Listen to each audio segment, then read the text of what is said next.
आर्द्र भूमि।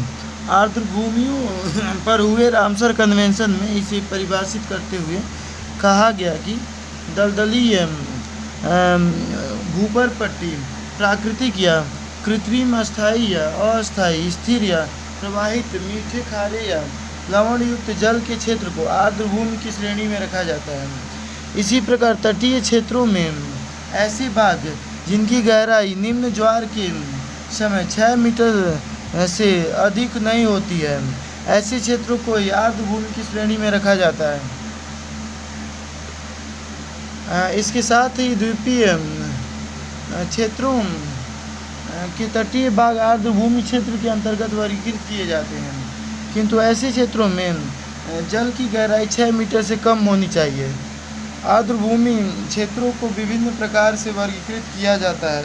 Ramsar convention के अनुसार आर्द्र भूमियों को निम्न प्रकार से वर्गीकृत किया जा सकता है। पहला, सागर तटीय आर्द्र भूमि।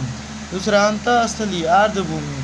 तीसरा, मानव निर्मित आर्द्र भूमि। इसी प्रकार जल की विशेषता के आधार पर भी इन्हें स्वच्छ जल, लवणीय जल एवं खारा जल इत्यादि के रूप में वर्गीकृत किया जा सकता है। मुख्य रूप से आर्द्र भूमियों को निम्न प्रकार से वर्गीकृत कर सकते हैं।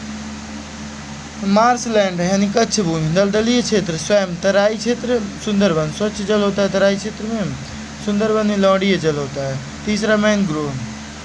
मार्शलैंड यानी कच्छ भूमि, यह आर्द्र भूमियों का वह क्षेत्र है जहाँ काष्ठीय पौधों की प्रजातियों की अपेक्षा घास का प्रभाव पाया जाता है। इस प्रकार के क्षेत्र प्रायः नदियों और झीलों के किनारे पाए जाते हैं, जो कि जलीय एवं स्थलीय पारिस्थितिक तंत्र के संक्रमण क्षेत्र के रूप में अवस्थित होते हैं। इन क्षेत्र में घास का विस्तार व्यापक रूप से देखा जाता है तथा बिखरे हुए रूप में झाड़ियाँ पाई जाती हैं। दलदली क्षेत्र, इस प्रकार के आर्द्र भूमि वन क्षेत्र में मंद गति से जल के प्रवाह की स्थिति या ठहराव युक्त जल जमाव की स्थिति पाई जाती है।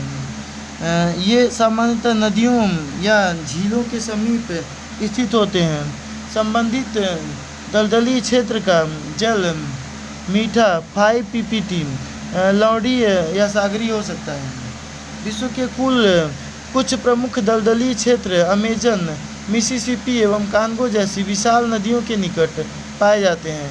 इन दलदलीय क्षेत्रों में जहाँ भी जल जमाव की स्थिति पाई जाती है, वहाँ जल में डूबे हुए अवसाद काष्ठीय वनस्पतियों के अवशेषों को पूर्णतः अपघटित होने से रोकते हैं, जिसके प्रभाव से इन क्षेत्रों में पीट की परतों का प्रभाव निर्मित होता है। पीट जैविक पदार्थों के अपूर्ण अपघटन से निर्मित होता है। इस प्रकार के आर्द्रभूमि क्षेत्रों को पीट युक्त दलदलीय आर्द्रभूमि क्षेत्र कहते हैं। इसमें समय के साथ अम्लीय पीट की एक मोटी परत का निर्माण हो जाता है। मैंग्रोव, यह एक उष्णकटिबंधीय तटीय वनस्पति का उदाहरण है। यह वनस्पति लवणता युक्त जल के साथ अपना अनुकूलन कर अपनी उत्तरजीविता बनाए रखती है। इस वनस्पति की विशेषताएं निम्नलिखित हैं। ये पौधे निम्न ऑक्सीजन दशाओं में जीवित रहने हेतु अनुकूलित होते हैं। इसी वजह से इन्हें न्यूमेटोफोर्स कहा जाता है। इन पौधों की जड़ें मुख्य रूप से अनुप्रस्थ दिशा में बढ़ने वाली शाखाओं को साधे रखने का कार्य करती है। इस प्रकार की जड़ें केवल कुछ ही मैंग्रोव प्रजातियों में पाई जाती हैं। विशेष रूप से छिछले जल वाले क्षेत्रों में पाई जाने वाली वनस्पतियों को उनकी जड़ें आधार प्रदान करती हैं।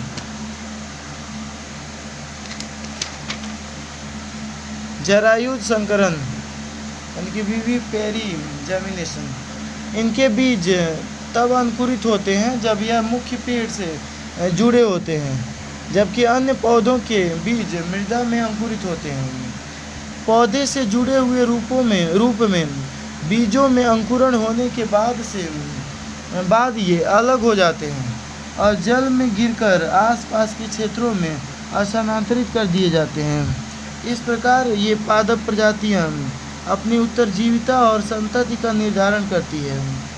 मैंग्रोव वनस्पतियों में सीमांत पादप प्रजातियां ही पाई जाती हैं, जिसमें सबसे सामान्य राइजोफोरा है। किंतु इस विशिष्ट पारिस्थितिक तंत्र की समग्र जैव विविधता का स्तर अत्यधिक उच्च होता है। आर्द्र भूमियों का महत्व। आर्द्र भूमि क्षेत्र अत्यधिक उच्च जैव विविधता से युक्त होते हैं, क्योंकि इनके द्वारा विभिन्न पारिस्थितिक सेवाएं एवं संसाधन उत्पन्न किए जाते हैं। इन क्षेत्र के महत्व को निम्न प्रकार से स्पष्ट किया जा सकता है। बाढ़ नियंत्रण करना। भूमिगत जल रिचार्ज जीवों और जंतुओं के लिए अनुकूल स्थिति निर्मित करती है। मत्स्य पालन के लिए अनुकूल क्षेत्र होते हैं। भूमिगत जल भंडार को बनाए रखने तथा नवीकृत करने का कार्य करती है। आर्द्र भूमियाँ तटीय क्षेत्रों में खतरनाक सागरीय लहरों से तटीय सुरक्षा करती हैं, जैसे मृदा अपरदन को रोकना, सागरीय जल के स्थल पर प्रवेश के दौरान अवरोध उत्पन्न करना। जल शुद्धिकरण की प्रक्रियाओं का संचालन करना। जैव विविधता की उच्च स्थिति पाई जाती है। आर्द्र भूमि क्षेत्रों से विभिन्न प्रकार के संसाधन प्राप्त होते हैं। आर्द्र भूमि क्षेत्र एवं जलवायु परिवर्तन। सकारात्मक भूमिका, नकारात्मक भूमिका। तो सकारात्मक भूमिका में कार्बन सिंक का कार्य, जल भंडारण एवं विनियमन का कार्य। नकारात्मक भूमिका में उष्णकटिबंधीय मैंग्रोव, तटीय आर्द्र भूमियाँ इत्यादि नाइट्रस ऑक्साइड का उत्सर्जन करती हैं। दक्षिणी पूर्वी एशिया में दलदली क्षेत्रों में कार्बन डाइऑक्साइड का उत्सर्जन होता है। आर्द्र भूमि क्षेत्रों में धान की कृषि वाले भूमि क्षेत्र में मीथेन का उत्सर्जन होता है। अतः जलवायु परिवर्तन के दृष्टिकोण से यदि आर्द्र भूमि क्षेत्रों में असंतुलन बढ़े तो इसका प्रभाव ग्रीन हाउस गैसों के उत्सर्जन में वृद्धि के रूप में देखा जा सकता है। ऐसे उत्सर्जन तभी शुरू होते हैं जब आर्द्र भूमि क्षेत्रों में अनियंत्रित तरीके से प्रदूषित जल, जैविक अपशिष्टों इत्यादि की मात्रा में वृद्धि हो जाए। अतः यह आवश्यक है कि प्रदूषित जल एवं अपशिष्टों के प्रबंधन एवं प्रसंस्करण द्वारा आर्द्र भूमि क्षेत्रों का संरक्षण किया जाना चाहिए। आर्द्र भूमि क्षेत्रों में जैव विविधता। यहाँ विभिन्न प्रकार की पादप एवं जंतु प्रजातियाँ पाई जाती हैं। इन क्षेत्रों में काई, औषधीय पादप, फर्न, खसेस, सैजेस, झाड़ियाँ और वृक्षों की विविधता युक्त प्रजातियाँ पाई जाती हैं।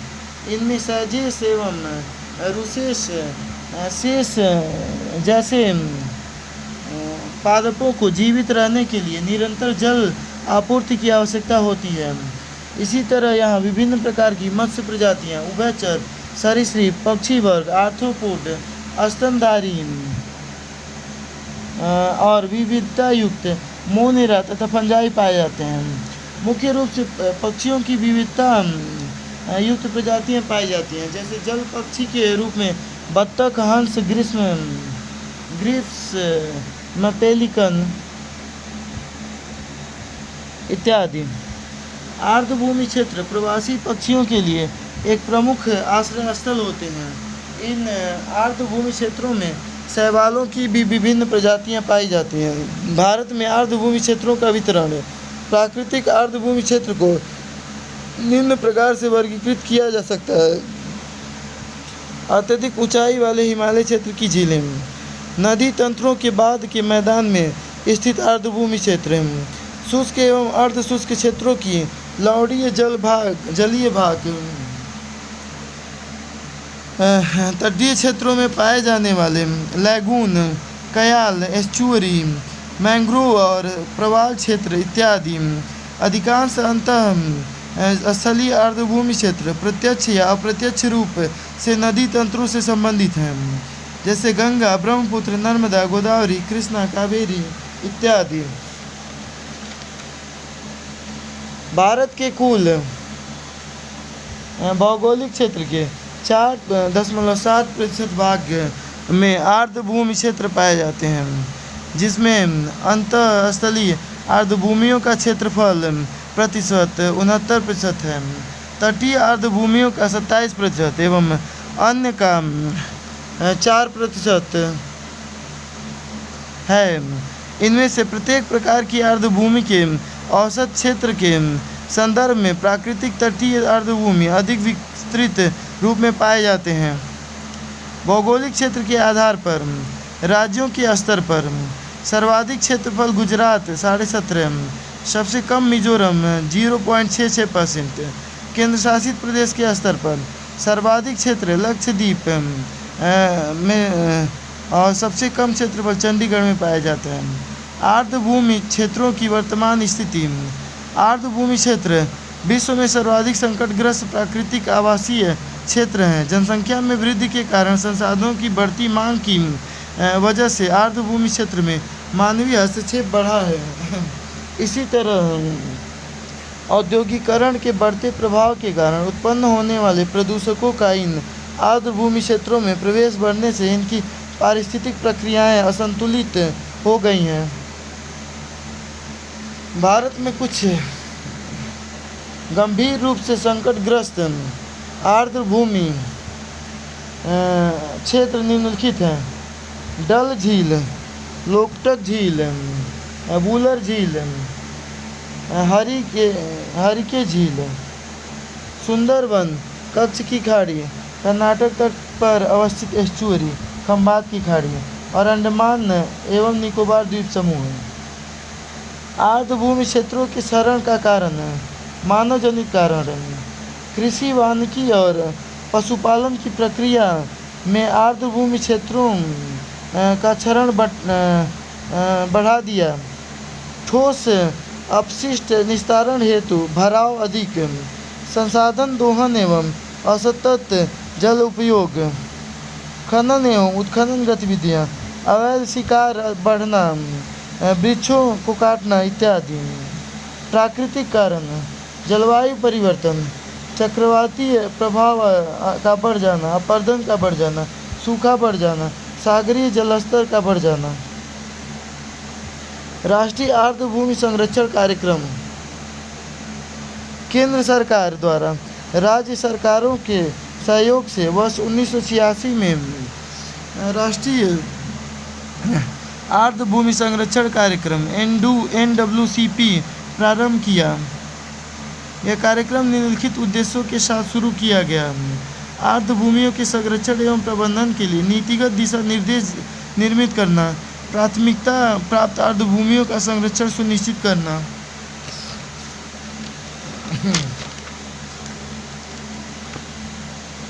संरक्षण कार्यक्रमों की निगरानी करना, भारतीय आर्द्रभूमियों की सूची तैयार करना, राष्ट्रीय पर्यावरण नीति 2006 के निर्देशों तथा राष्ट्रीय वन आयोग की सिफारिशों के आधार पर आर्द्रभूमि क्षेत्रों के संरक्षण हेतु केंद्र सरकार द्वारा आर्द्रभूमि संरक्षण और प्रबंधन नियम 2010 को अधिसूचित किया गया। इसके माध्यम से आर्द्रभूमि क्षेत्रों में मानवीय हस्तक्षेप को विनियमित किया गया, जिसे निम्न प्रकार से स्पष्ट कर सकते हैं: प्रतिबंधित क्रियाकलाप, अनुमति आधारित क्रियाकलाप। प्रतिबंधित क्रियाकलाप में समीपवर्ती क्षेत्रों में उद्योगों की स्थापना, विनिर्माण या खतरनाक पदार्थों का भंडारण का कम होना, ठोस अपशिष्ट का निस्तारण नहीं, अनुपचारित अपशिष्ट का बहिर्स्राव नहीं, किसी भी प्रकार का अस्थायी निर्माण नहीं किया जा सकता। अनुमति आधारित क्रियाकलाप जल प्रयोग कर सकते हैं, चराई और वनोत्पाद की प्राप्ति बढ़ सकती है, उपचारित अपशिष्ट को छोड़ा जा सकता है, मत्स्य पालन और जल कृषि जैसी गतिविधियों के लिए राज्य सरकार से अनुमति प्राप्त करने के उपरांत इन्हें किया जा सकता है। आर्द्रभूमि संरक्षण और प्रबंधन नियम 2010 के अंतर्गत केंद्रीय आर्द्रभूमि विनियामक प्राधिकरण का गठन किया गया। इस प्राधिकरण द्वारा आर्द्रभूमि क्षेत्रों के निर्धारण एवं उनके महत्व का आकलन करते हुए आवश्यक उपायों को लागू करने का कार्य किया जाता है। इसके अंतर्गत व्यापक महत्व के आर्द्रभूमि क्षेत्रों का निर्धारण निम्न प्रकार से किया जाता है। रामसर कन्वेंशन के अंतर्गत चिन्हित की गई आर्द्रभूमियाँ संवेदनशील और महत्वपूर्ण क्षेत्रों में स्थित आर्द्रभूमियाँ यूनेस्को विश्व विरासत स्थल के रूप में मान्यता प्राप्त आर्द्रभूमियाँ, अधिक ऊंचाई पर स्थित आर्द्रभूमियाँ 2500 मीटर या इससे अधिक ऊंचाई पर 5 हेक्टेयर या इससे अधिक क्षेत्रफल वाले आर्द्रभूमि क्षेत्र। यदि ऊंचाई 2500 मीटर से कम हो या मैदानी क्षेत्र हो तो ऐसी स्थिति में 500 हेक्टेयर या इससे अधिक क्षेत्र के रूप में पाई जाने वाली आर्द्रभूमियों पर रामसर कन्वेंशन ईरान 1971। यह कन्वेंशन एक अंतर सरकारी संधि है जिसमें आर्द्रभूमियों और उनके संसाधनों के संरक्षण तथा बुद्धिमत्तापूर्ण सतत उपयोग के लिए राष्ट्रीय कार्य योजना और अंतर्राष्ट्रीय सहयोग का ढांचा उपलब्ध कराती है। वर्तमान में इस कन्वेंशन के 169 पक्षकार हैं। इस कन्वेंशन के अंतर्गत अंतर्राष्ट्रीय महत्व के आर्द्रभूमि क्षेत्र की पहचान कर उनके संरक्षण को सुनिश्चित किया जाता है। आर्द्रभूमि क्षेत्र एक देश की सीमा के भीतर राष्ट्रीय कार्य योजना का निर्धारण कर उनका संरक्षण किया जाना है। एक से अधिक देशों के मध्य अवस्थित तब अंतर सरकारी सहयोग द्वारा संरक्षण प्रक्रियाओं को संचालित किया जाता है। विशिष्ट आर्द्रभूमियों के निर्धारण हेतु तय किए गए मापदंड विशिष्ट अस्थलाकृतिक संरचनाओं से युक्त आर्द्रभूमि क्षेत्र जैसे सुंदरवन का क्षेत्र, संकटग्रस्त सुभेद्य गंभीर रूप से संकटग्रस्त श्रेणी की प्रजातियों के लिए प्राकृतिक आवास स्थल की उपलब्धता तथा इन प्रजातियों की उपस्थिति भी वहाँ हो। विनियमित रूप से 20,000 से अधिक जलीय पक्षियों को आश्रय प्रदान करने की क्षमता अधिक देशज मत्स्य प्रजातियों की विविधता का स्तर उच्च होना चाहिए। वैश्विक स्तर पर सबसे बड़े आर्द्रभूमि क्षेत्र अमेजन नदी बेसिन, पश्चिमी साइबेरियाई मैदान तथा दक्षिणी अमेरिका का पेंटानल आर्द्रभूमि क्षेत्र है। वैश्विक स्तर पर क्षेत्रफल की दृष्टि से आर्द्रभूमि क्षेत्रों का सर्वाधिक विस्तार बोलीविया में पाया जाता है, जबकि वहीं यूके में सर्वाधिक आर्द्रभूमि रामसर स्थल पाए जाते हैं। मोन्टेक्स रिकॉर्ड यह रामसर सूची में शामिल आर्द्रभूमि क्षेत्रों का दस्तावेज है। इसके अंतर्गत तकनीक विकास, प्रदूषण और अन्य मानवीय हस्तक्षेपों के परिणाम स्वरूप प्रभावित होने वाले आर्द्रभूमियों को इसमें शामिल किया जाता है। वर्तमान में भारत की 2 आर्द्रभूमियों को इसके अंतर्गत शामिल किया गया है। मणिपुर की लोकटक झील उर्वरक, राजस्थान का केवलादेव पार्क।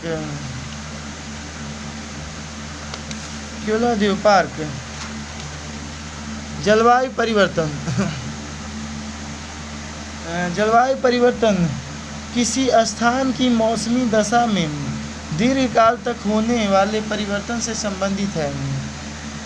इसे उस स्थान के तापमान में परिवर्तन, वर्षा, वायु तथा अन्य संबंधित संकेतकों द्वारा पहचाना जा सकता है। वर्तमान में पृथ्वी पर वैश्विक ऊष्मन की प्रक्रिया द्वारा जलवायु परिवर्तन की स्थिति देखी जा रही है। इस होने वाले वैश्विक ऊष्मन के लिए ग्रीन हाउस प्रभाव मुख्य रूप से उत्तरदायी है। ग्रीन हाउस प्रभाव की अवधारणा पौधों के लिए निर्मित हरित ग्रहों में होने वाली परिघटना पर आधारित है। इसमें ग्लास पैनल के द्वारा सौर विकिरण का प्रवेश तो संभव है, किंतु अवशोषित ऊष्मा का निष्कासन संभव नहीं है। इस प्रकार इस ग्लास हाउस के भीतर तापमान में वृद्धि हो जाती है, जिसका प्रयोग मल्टीलेयर फॉर्मिंग के लिए किए जाने के कारण इसे ग्रीन हाउस कहते हैं और इससे संबंधित प्रभाव को ग्रीन हाउस प्रभाव कहते हैं। ग्रीन हाउस प्रभाव, सकारात्मक प्रभाव, नकारात्मक प्रभाव। सकारात्मक प्रभाव, वायुमंडल में प्राकृतिक रूप से ग्रीन हाउस गैस के रूप में कार्बन डाइऑक्साइड का जो अनुपात पाया जाता है, उसी के प्रभाव से पृथ्वी का औसत तापमान जीवन दशाओं के विकास के लिए अनुकूल रूप से पाया जाता है। यदि वायुमंडल में ग्रीन हाउस गैसों की पूर्णतः अनुपस्थिति की स्थिति हो तो ऐसी दशा में पृथ्वी का तापमान अत्यंत ही कम हो जाने की संभावना है, जो कि जीवन दशाओं के विकास हेतु प्रतिकूल स्थिति को प्रदर्शित करता है। अतः एक सीमा तक पृथ्वी पर प्राकृतिक रूप से पाया जाने वाला ग्रीन हाउस प्रभाव सकारात्मक है।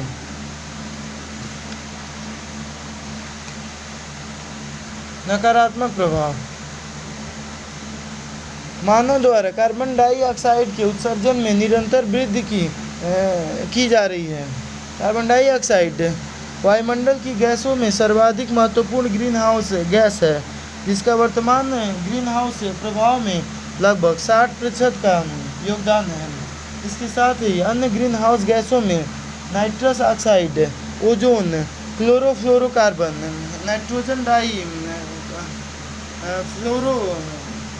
नाइट्रोजन ट्राई फ्लोराइड NF3 जैसी गैसें शामिल हैं।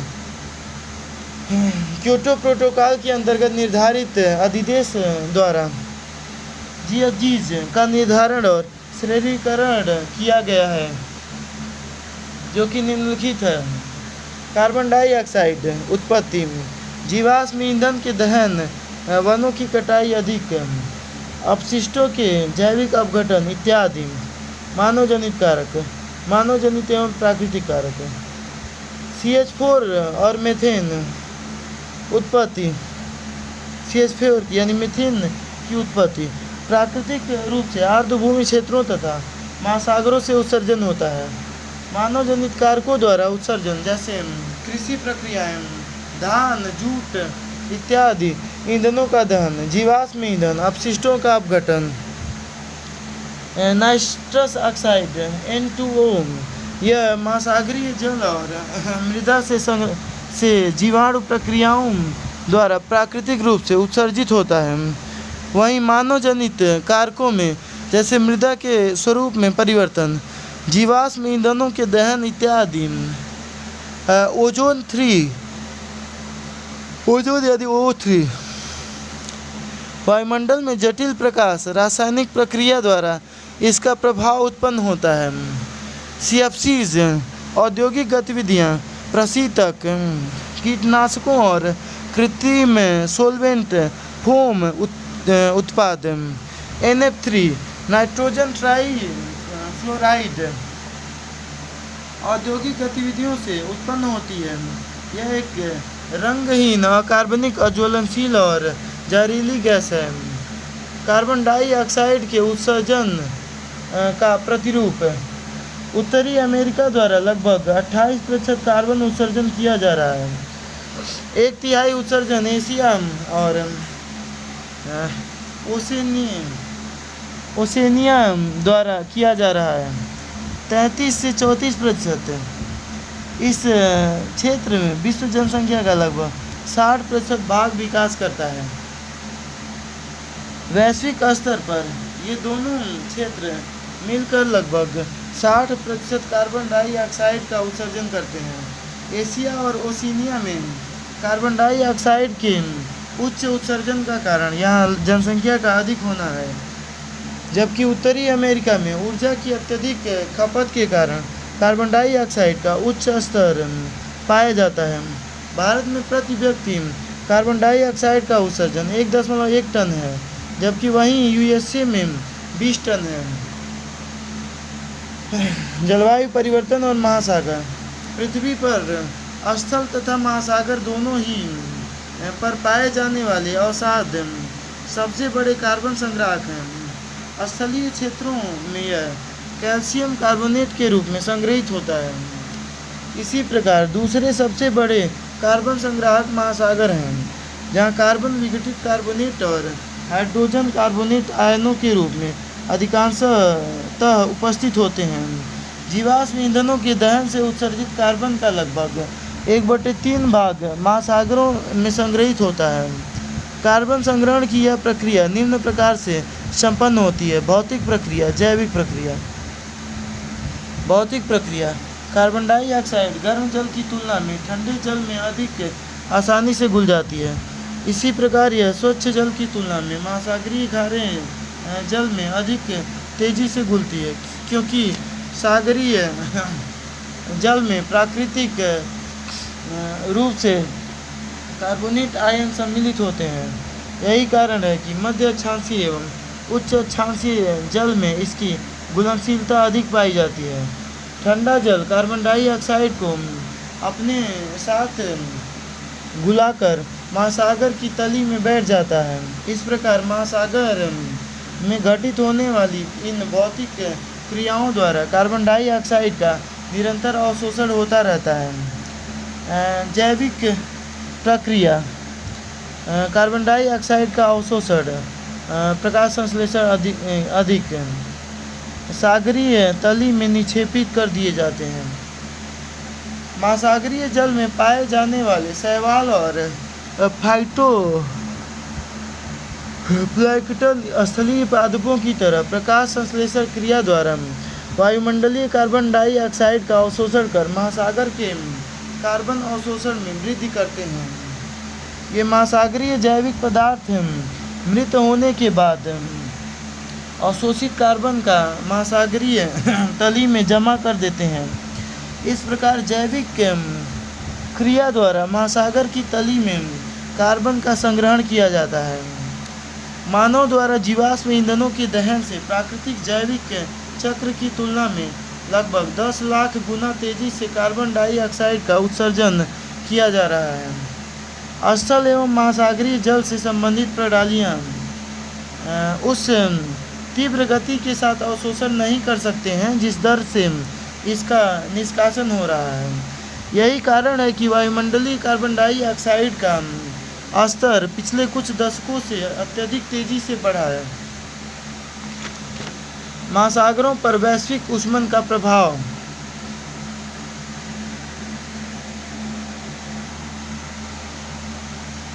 महासागरों पर वैश्विक ऊष्मन का प्रभाव। वैश्विक ऊष्मन अधिक, महासागरीय जलीय सतह का तापमान अधिक, कार्बन डाइऑक्साइड अवशोषण क्षमता कम, ग्रीन हाउस प्रभाव अधिक। वैश्विक ऊष्मन अधिक, जलीय सतह का तापमान अधिक, ध्रुवीय क्षेत्रों के हिमखंडों का पिघलना अधिक, स्वच्छ जल की आपूर्ति अधिक, जल स्तर बढ़ जाना, तटीय क्षेत्रों और द्वीपों पर बाढ़ और जलमग्नता बढ़ जाना, लोगों का विस्थापन बढ़ जाना।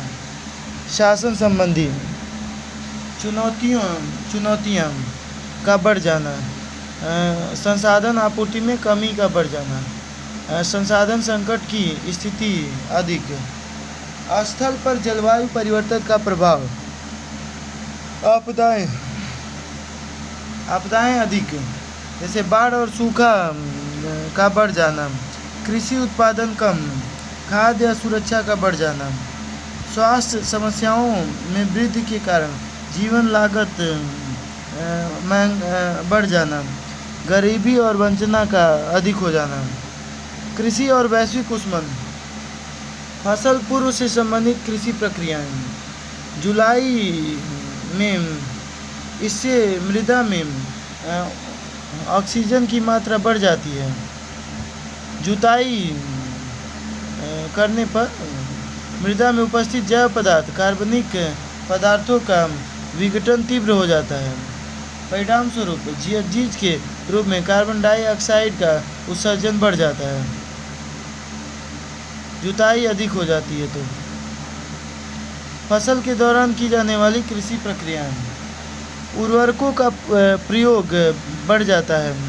मृदा में होने वाली जैविक प्रक्रियाओं के कारण नाइट्रस ऑक्साइड का उत्सर्जन बढ़ जाता है। हरित क्रांति जैसे कृषि परिवर्तनों में वैश्विक स्तर पर नाइट्रस ऑक्साइड की वायुमंडलीय सांद्रता में वृद्धि कर दी है 13%। धान की कृषि में मीथेन का निर्माण अति सूक्ष्म जीवाणुओं द्वारा किया जाता है। ये जीवाणु अवायवीय O2 रहित या O2 की अनुपस्थिति मृदा में पाए जाते हैं। जिन क्षेत्रों में जल भराव होता है वहाँ इस प्रकार की मृदा पाई जाती है। धान जल से भरे खेतों में उगाया जाता है जो मीथेन छोड़ने वाले जीवों के उत्पादन के लिए आदर्श स्थिति उत्पन्न करता है। फसल उपरांत की जाने वाली कृषि प्रक्रियाएं।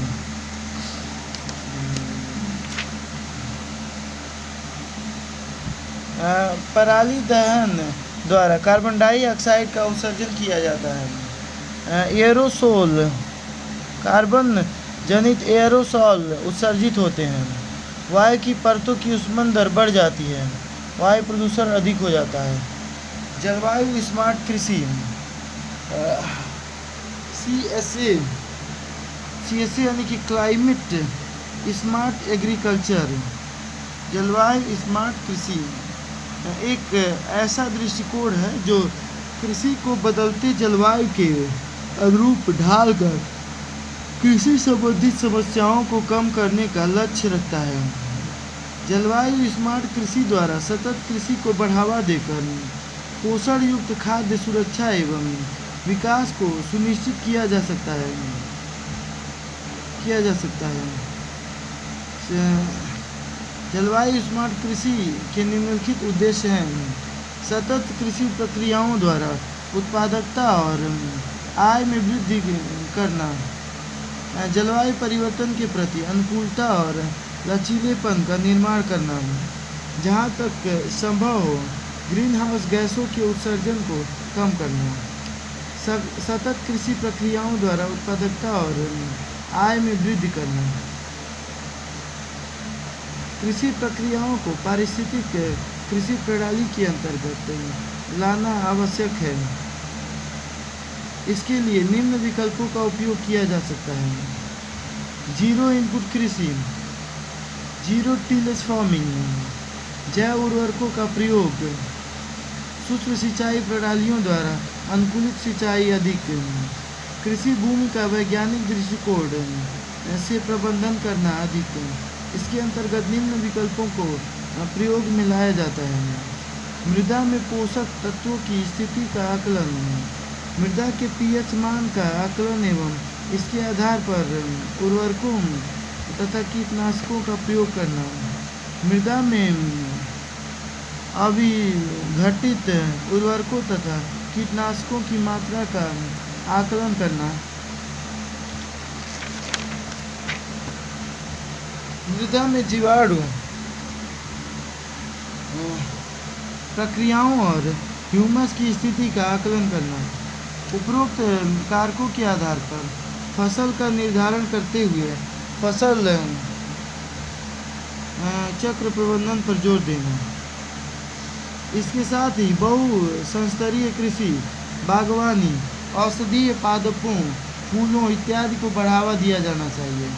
इस क्रम में कृषि वानिकी तथा सामाजिक वानिकी के घटकों को कृषि प्रक्रियाओं से जोड़ा जाना चाहिए। जलवायु परिवर्तन के प्रति अनुकूलता और लचीलेपन का निर्माण, जलवायु परिवर्तन के नकारात्मक प्रभावों से कृषि को बचाने के लिए परिष्कृत फसल प्रकारों को विकसित किए जाने की आवश्यकता है, जिससे फसल अनुकूलता में वृद्धि की जा सके। फसल अनुकूलता से तात्पर्य जल दक्ष फसलों को विकसित करना, फसलों के तैयार होने की समयावधि को कम करना, फसलों की कीट प्रतिरोधकता में सुधार करना, बहुफसली कृषि प्रणाली को बढ़ावा देना, जिससे फसल जोखिमों को कम किया जा सके। इसके साथ ही कृषि में प्रयुक्त होने वाली सहायक क्रियाओं और अन्य संबंधित प्रणालियों को दक्षतापूर्ण रूप से नियोजित करने की आवश्यकता है। इसके लिए निम्नलिखित प्रयास किए जा सकते हैं। ऊर्जा दक्ष प्रणालियों का प्रयोग, ऊर्जा की खपत, जीएचजी उत्सर्जन की मात्रा में कमी हो,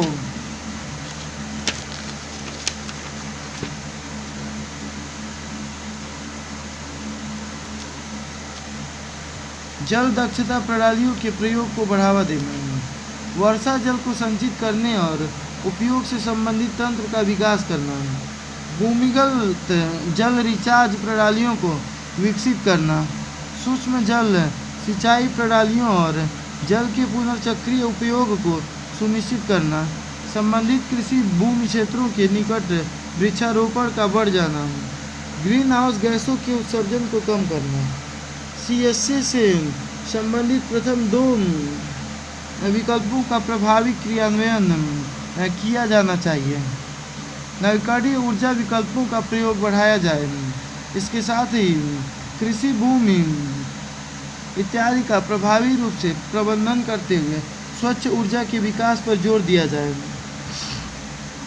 UNFCCC United nation framework convention on climate change, इस कन्वेंशन के अंतर्गत जलवायु परिवर्तन के प्रभावों को कम करना और जलवायु परिवर्तन की दर को धीमा बनाते हुए इसे रोकना इस कन्वेंशन का प्रमुख उद्देश्य है। यह कन्वेंशन मार्च 1994 से प्रभावी हुआ। वर्तमान में 165 देश हस्ताक्षरकर्ता के रूप में तथा 197 देश पार्टीन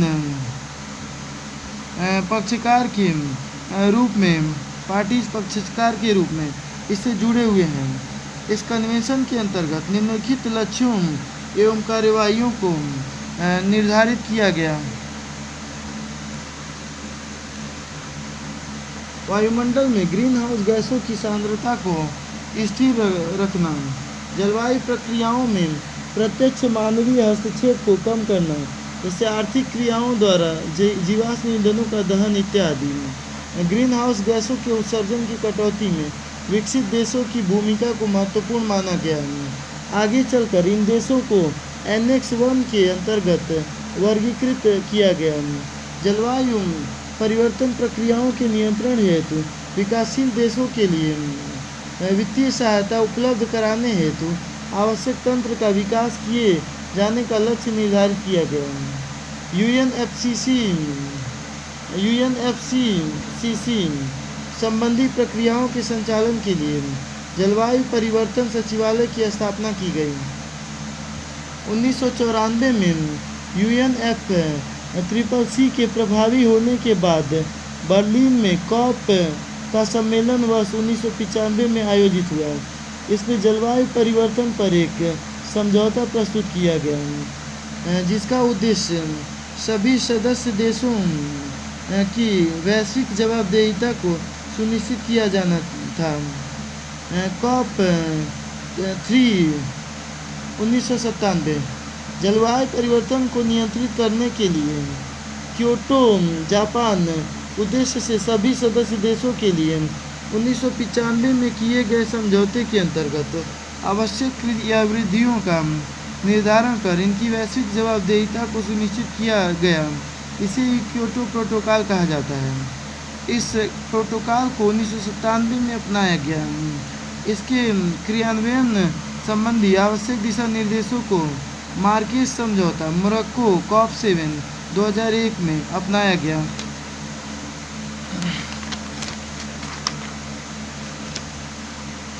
आगे चलकर क्योटो प्रोटोकॉल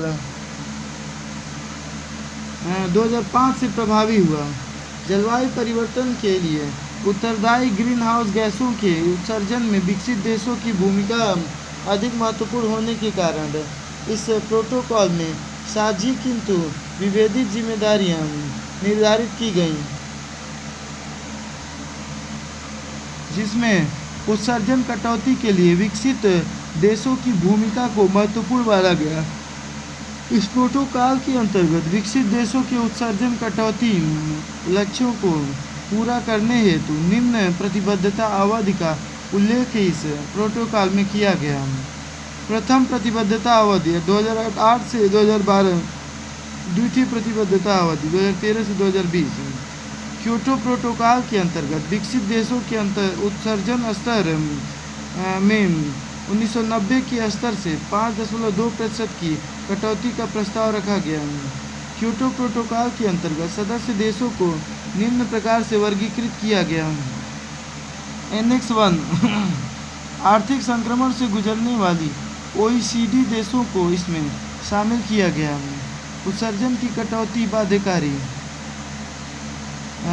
OECD के सदस्य देश जिनकी अर्थव्यवस्था संक्रमण से नहीं गुजरी, Annex 2 में नहीं गुजरी, क्योटो प्रोटोकॉल के अनुसार Annex 2 देश वित्तीय सहायता द्वारा विकासाधीन विकासशील देशों की उत्सर्जन कटौती संबंधी प्रक्रियाओं में योगदान करेंगे।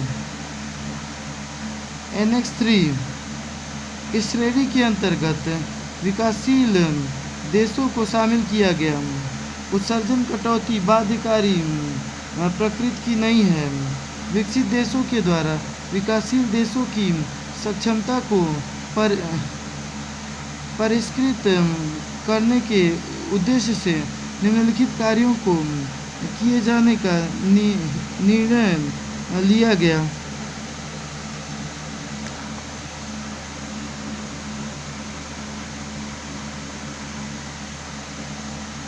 Annex 1 और 2, फिर Annex 3। तकनीकी हस्तांतरण, वित्तीय सहायता की उपलब्धता, पर्यावरण अनुकूल गतिविधियों के लिए निवेश का बढ़ जाना, स्वच्छ विकास तंत्र को निर्मित करने का लक्ष्य भी रखेंगे। क्योटो प्रोटोकॉल के अंतर्गत उत्सर्जन कटौती हेतु निर्धारित की जाने वाली रणनीतियाँ, एमिशन रिडक्शन कमिटमेंट यानी कि उत्सर्जन कटौती प्रतिबद्धता, और दूसरा फ्लेक्सिबल मार्केट मैकेनिज्म, लोचशील बाजार तंत्र। उत्सर्जन कटौती प्रतिबद्धता, बाध्यकारी उत्सर्जन कटौती प्रतिबद्धता, जिसमें चरणबद्ध तरीके से उत्सर्जन कटौती के लक्ष्यों को निर्धारित किया गया है। यह विकसित देशों से संबंधित है।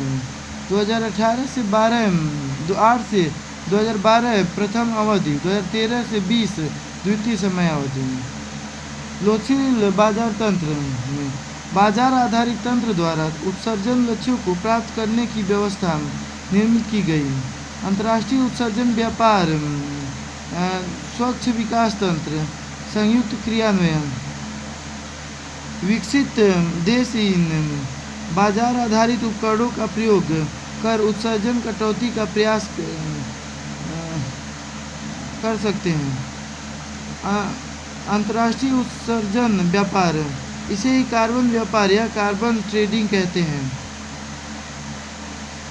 वे देश जिन्होंने निर्धारित सीमा से कम कार्बन उत्सर्जन कर अतिरिक्त कार्बन क्षमता प्राप्त की है, ऐसे देश जो निर्धारित उत्सर्जन लक्ष्यों को प्राप्त करने में असमर्थ हैं,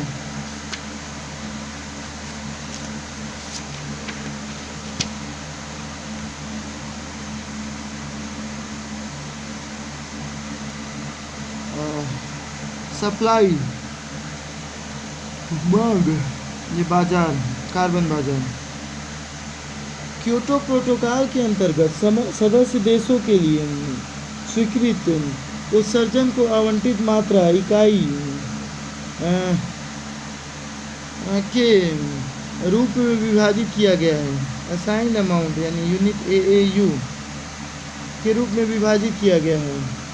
अतः Annex 1 देशों के मध्य होने वाले कार्बन बाजार के लिए AAU का प्रयोग होता है, जो कि 1 टन कार्बन डाइऑक्साइड के बराबर निर्धारित किया गया है।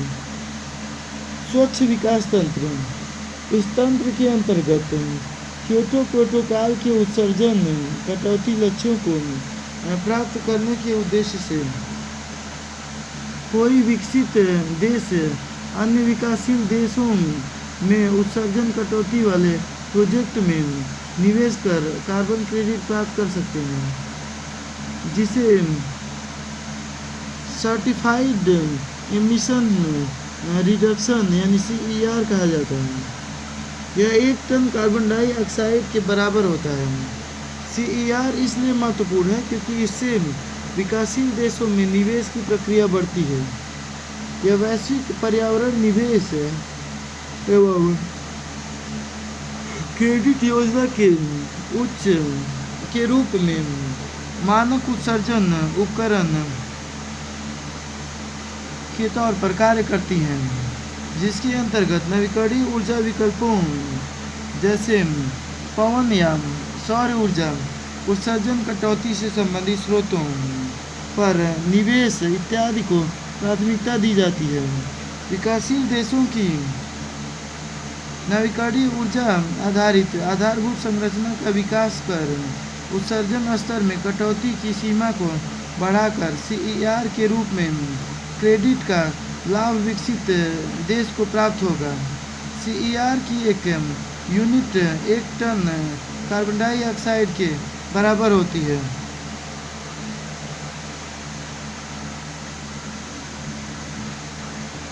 Joint implementation emission reduction unit euro कर रहा हूँ एरू विकसित देशों के मध्य निवेश प्रक्रियाओं को बढ़ावा देने के उद्देश्य इस उपकरण का प्रयोग किया जाता है। एक विकसित देश किसी दूसरे विकसित देश में निवेश कर उस देश की उत्सर्जन कटौती में योगदान कर निवेश द्वारा उत्सर्जन कटौती की इकाई यानी कि ERU अर्जित कर सकते हैं, जो कि 1 टन कार्बन डाइऑक्साइड के बराबर माना जाता है। क्योटो प्रोटोकॉल के अंतर्गत यह सुनिश्चित किया गया है कि संयुक्त क्रियान्वयन एवं CDM परियोजनाएं ऐसी होनी चाहिए जो स्रोतों से उत्सर्जन कटौती करे या फिर सिंक अवशोषण कार्बन सिंक द्वारा कार्बन अवशोषण में वृद्धि करे। इसी प्रकार भूमि उपयोग परिवर्तन एवं वानिकी LULUCF यानी कि land use change and forestry के आधार पर होने वाली उत्सर्जन कटौती इकाइयों को RMU यानी कि रिमूवल यूनिट कहते हैं। यह स्वच्छ विकास तंत्र तथा संयुक्त क्रियान्वयन इन दोनों ही उपकरणों के अंतर्गत किए जाने वाले निवेश में होने वाले उत्सर्जन कटौती संबंधी